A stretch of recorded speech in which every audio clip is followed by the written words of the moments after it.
Sama dengan di Samarinda, di Balikpapan, Kalimantan Timur, sejumlah ormas adat kedaerahan dan kepemudaan mendatangi Mapolda Kalimantan Timur. Mereka melaporkan video Edi Mulyadi yang dianggap menyinggung dan menyakiti hati warga Kalimantan Timur soal IKN.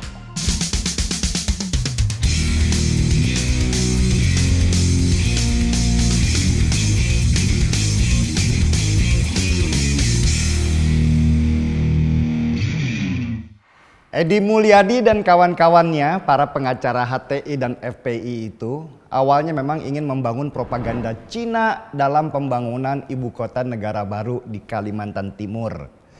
Narasi ada Cina di belakang pembangunan ibu kota itu memang narasi yang mereka persiapkan untuk membangun kebencian terhadap pemerintah yang ingin Indonesia tidak Jawa sentris atau berpusat hanya di Pulau Jawa saja. Coba perhatikan saja perkataan-perkataan mereka, baik dari Edi Mulyadi dan Rizal Ramli yang dengan berapi-api mengatakan ada Cina di belakang ibu kota baru. Itu bukan spontan, tapi memang sudah mereka rencanakan. Buktinya ada kesamaan narasi dari mereka meskipun tempat untuk menarasikannya itu berbeda. Selain membangun narasi ada Cina, Edi Mulyadi dan teman-temannya memang sengaja menantang pemerintah. Makanya mereka sengaja juga bikin video dengan model konferensi pers supaya pemerintah panas hati dan menangkapi mereka. Kalau pemerintah bereaksi seperti yang mereka inginkan, mereka sudah mempersiapkan gerakan untuk turun ke jalan dengan narasi baru lagi, Islam melawan komunis. Di belakang mereka ada Partai PKS yang memang ingin mengambil keuntungan supaya mereka mendapatkan suara lewat perlawanan terhadap Cina dan komunis. Semua sudah mereka atur rapi, tinggal pelaksanaannya. Langkah pertama, PKS menolak keras pemindahan ibu kota negara. Ini akan mempertegas jati diri mereka sebagai partai satu-satunya yang menjadi oposisi dalam kasus ini. Langkah penolakan ini buat PKS sangat penting karena mereka sudah menyiapkan langkah yang kedua. Langkah kedua menjadi tugas Edi Mulyadi dan kawan-kawannya untuk menghantam pemerintah lewat narasi Cina. Rizal Ramli juga punya narasi yang sama, hanya dia bilangnya Beijing. Sama aja sih sebenarnya, cuman beda kata. Video di YouTube beramai-ramai itu diharapkan viral dan dibagikan ke kader-kader partai sapi lewat grup-grup WhatsApp. Sayangnya si Edi Mulyadi ini kepleset lidah.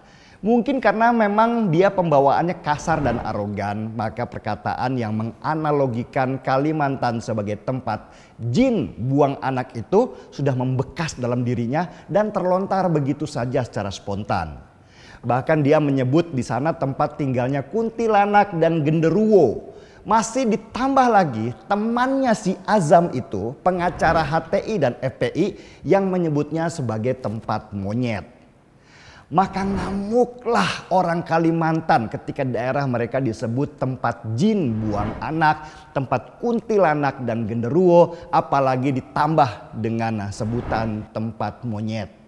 Ini menghina sekali. Pernyataan Edi Mulyadi dan temannya ini bisa dibilang adalah bukti cara berpikir Jawa sentris yang menganggap Pulau Jawa lebih tinggi dari daerah-daerah lainnya, lebih mulia atau lebih kota. Pulau seperti Kalimantan adalah pulau kosong menurut mereka, tempat tinggalnya demit dan setan. Mungkin saja dalam pikiran si Edi Mulyadi ini bukan hanya Kalimantan saja, tapi juga pulau dan daerah lainnya. Dan jangan salah, pola berpikir Jawa sentris ini bukan hanya ada di kepala si Edi Mulyadi saja, tapi juga kawan-kawannya dan orang-orang yang modelnya serupa dengan dia.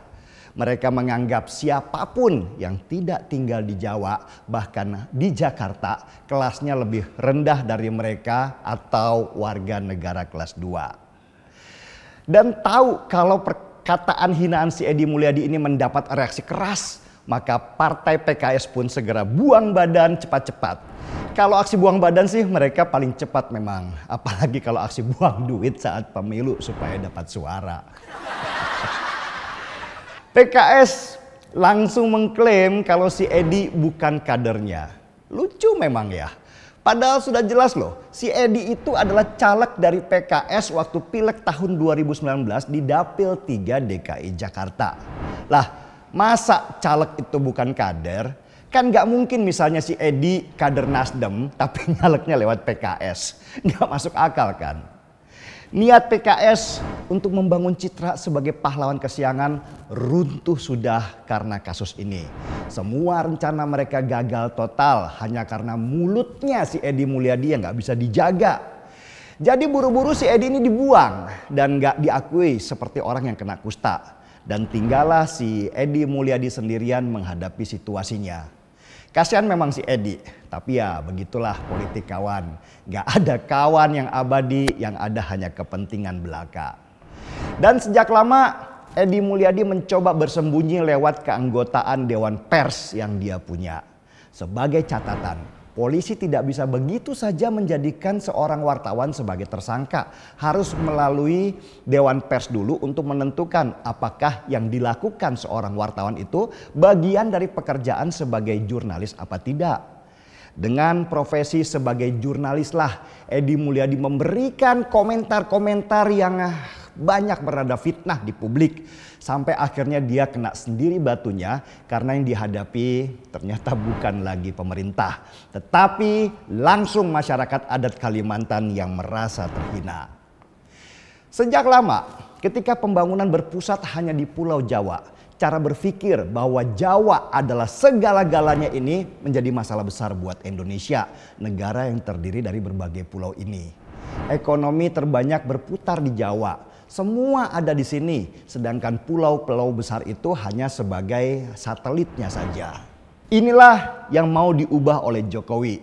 Dia ingin ada penyebaran ekonomi secara merata. Pembangunan ibu kota baru di Kalimantan itu bukan hanya seremonial, tetapi bagian dari strategi jangka panjangnya untuk menyebarkan pendapatan secara merata ke banyak daerah di Indonesia.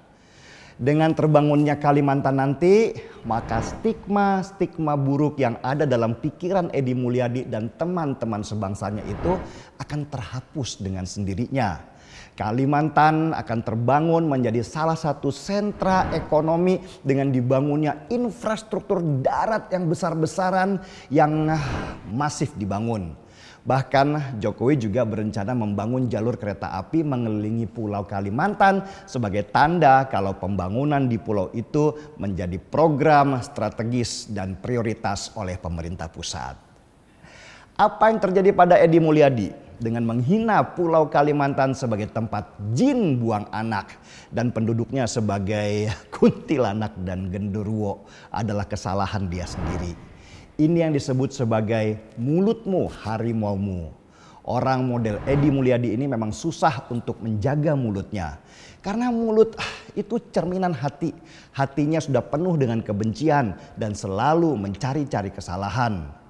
Tapi karma memang punya cara yang sempurna untuk mencari jalannya sendiri. Maksud hati mereka ingin bikin propaganda, dia malah termakan niat busuknya sendiri. Selamat ya Edi Mulyadi, semoga nanti di penjara kamu bisa dapat secangkir kopi. Seruput dulu kopinya.